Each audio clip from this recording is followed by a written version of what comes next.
Bylaws. Next is the mayor's report. Very quick mayor's report. I can provide in terms of some of the major events that have taken place over the last month. On August 16th and 17th, as well as the 18th, along with Mr. Sepatelli, I participated at the Northern Association Community Council's 41st annual conference in Winnipeg. The City of Thompson, along with UCN and Smith Carter, made a presentation on the University College of the North that I thought was very well received.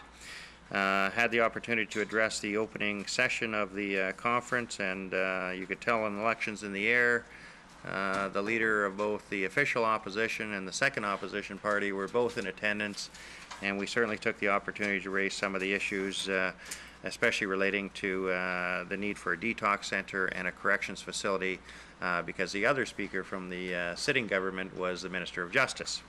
Later on that afternoon, along with Mr. Sepatelli, I met with the Minister of Justice, Minister Swan, and I can tell you that that was in response to the letter that I had forwarded to Premier Sellinger.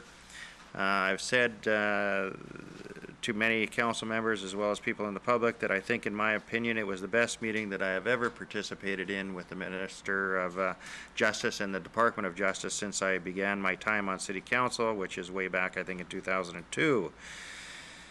The following items were discussed: the correction facility in Northern Manitoba, the crime severity index, the bylaw enforcement, the need for a detox, the role that the Manitoba Liquor Control Commission plays, and what I believe is their responsibility for the impact of the product that they sell. In addition, we also talked about homelessness, some of the unsolved crimes, and as well as our priorities being gang and drugs and domestic violence.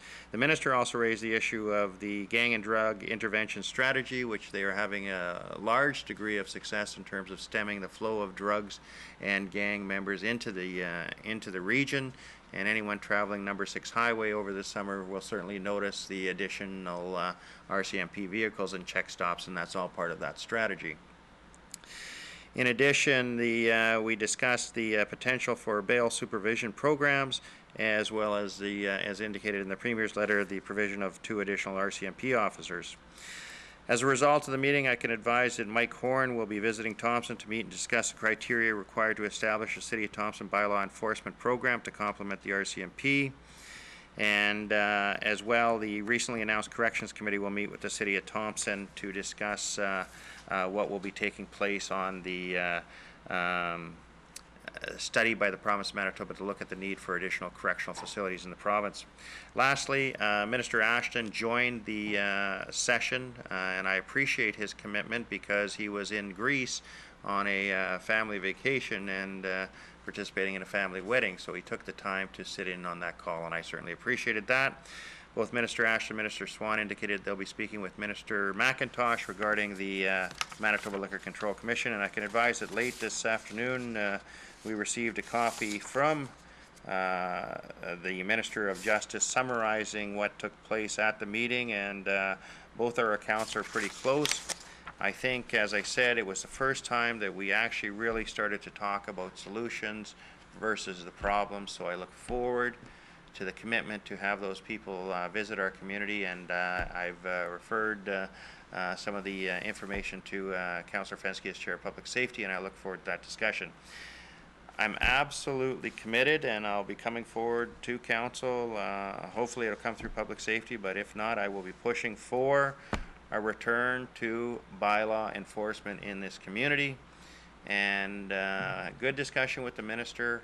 His first comment was that in cooperation with the RCMP or in separate from the RCMP, and I indicated that my preference was to work in cooperation with the RCMP. I think that was the answer he was looking for, and we're going to talk about specifics, but without a doubt, and I absolutely agree with the comments made earlier, the problem is getting worse, not better, and we have to put our own force into place. I hope to be able to do that in cooperation with the province. I got a good feeling from the Minister that I think that is doable. In terms of some of the other meetings, on the August 24th, we met with the Correctional Service Canada, Brenda LePage, who is the Deputy Commissioner for Corrections Service Canada, which is, I believe, one of 5 positions across the country, was in Thompson, to talk about the needs of the federal government with respect to parole and correction services. And so it was a very good opportunity to have a discussion about the role that the City of Thompson as Hub of the North can play in terms of meeting some of the needs that they have. September the 5th, I participated in Labor Day. I want to thank Local 6166 of the Steelworkers, Murray Nichiporic, for the work that they do and the committee does in hosting that event. It was an excellent turnout, phenomenal weather, and I conveyed our appreciation to all union and organized labor members here in the City of Thompson, and certainly noted the members here at our 2 locals with the City of Thompson, but also the Thompson Firefighters local as well. So I appreciated the opportunity to participate.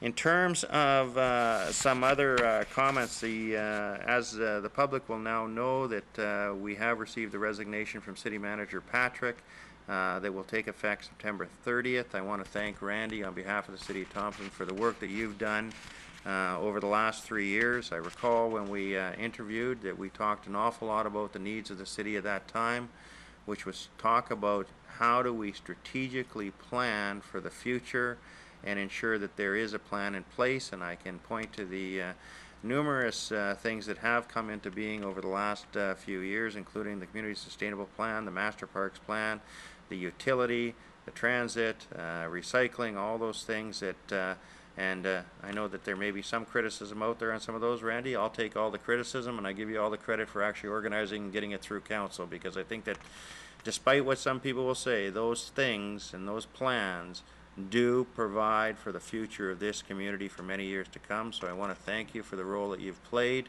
It won't just be your 3 years here, it will be the legacy of implementing those plans that will have an impact. So I do thank you for that. I want to note to the public that I'm absolutely confident in the transition process. Council has begun to discuss that. Within our organizational structure, we have a position that assumes responsibility for the role of city manager. In the absence of the city manager, that will continue. We will move forward with both a long-term strategy to find a new city manager after council does a thorough review of the needs of the City of Thompson, and we talk about where we want to move over the next period of time. I anticipate the time frame for the replacement of the city manager takes us out likely to mid-January of 2012. I think that's a reasonable expectation. That's our long-term strategy. In terms of short-term, as I indicate, we have individuals in this organization who I am very proud of. All of our administration have capabilities, and I think they'll all play a role to step up and ensure that we cover what's necessary. I've made an absolute commitment, as the members of the committees have, that in all fairness to everyone involved, including the corporation, that a position of this magnitude needs to go to a competition and an advertisement, and I believe we will be moving in that direction. We don't know all the details. That will be coming forward after council has a chance to develop both that short and long-term plan. So people can rest assured that the city will continue in the very capable hands of our administration. And Randy, I want to thank you, because that's part of succession planning as well, and the role that you've played in terms of putting together what I think is a tremendous administration. I want to conclude by saying that there are a couple of proclamations, and by the virtue of the authority vested in me as Mayor of the City of Thompson, I hereby proclaim September 9th as International Fetal Alcohol Spectrum Awareness Day in the City of Thompson, and September 10th, 2011 as World Suicide Prevention Day in the City of Thompson. That concludes my comments. I know that it's been some time since we had a meeting, and I know other members of council have been out and attending events, and I'll open it up to any comments they may have. Councillor Clatta. Thank you. I know it's been a long evening, but this is really important. The Y is holding our second annual Walk a Mile in Her Shoes on Saturday, September 17th.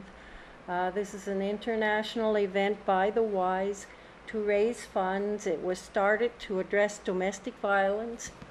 And in Thompson, the proceeds go towards supporting our operations, but also we make a donation to the Crisis Center and to MAPS. This year, I'm extremely pleased that we have our Norman North Stars walking in the event. They'll be wearing their jerseys, so hockey fans, support your North Stars. Our city is well represented this year with Mayor Johnson, Councillor Robinson, and Councillor Fensky so far. And if we don't have all the males on council, I want to acknowledge that Councillor Evenson was a major supporter last year. So Al Starling will be there with Coffee House Singers. We're having a barbecue. Everyone is invited to cheer on their walkers and join in the fun. And if there's still people wishing to walk, please register as soon as possible to allow yourself time to collect pledges. So before I close, I do want to thank Randy. He's been a very hard worker, and I appreciate any help you've given me. Thank you. Thank you. Any other comments from members of council? Seeing none, I'll entertain a motion to adjourn.